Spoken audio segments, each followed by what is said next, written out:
I think I'm losing my mind, trying to see inside the lines. It's like వారెప్పుడు one సైడే.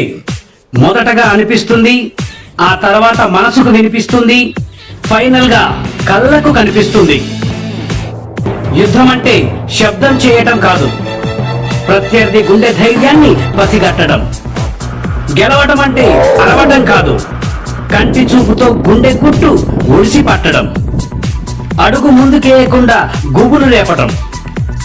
యుద్ధం అంటే ఆవేశంగానో అనాలోచితంగానో ప్రత్యర్థుల వ్యూహంలో చిక్కుకోవటం కాదు, ఎత్తుకు పై ఎత్తులు వేసి మళ్లీ లేవకుండా ఎత్తి కుదేయటం.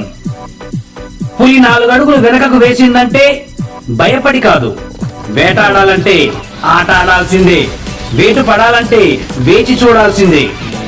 వార్ వన్ సైడే. మరి మొదట అనిపిస్తుంది, ఆ తర్వాత మనసుకు వినిపిస్తుంది, ఫైనల్ గా కళ్ళకు కనిపిస్తుంది.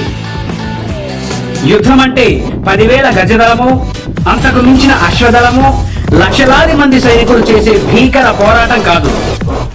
ప్రతి మనసు మనిషితో చేసే గందరగోళ అంత సంఘర్షణ కూడా యుద్ధమే. ఎదుటి వర్గంతో చేసేదే యుద్ధం కాదు, మనతో మనం అర్థం పర్థం లేని తర్జన భర్జనల ఆత్మ విభేద అభివ్యక్త అనాకారితనము యుద్ధమే. వారెప్పుడు వన్ సైడే. మొదటగా అనిపిస్తుంది, ఆ తర్వాత మనసుకు వినిపిస్తుంది, ఫైనల్ గా కళ్ళకు కనిపిస్తుంది.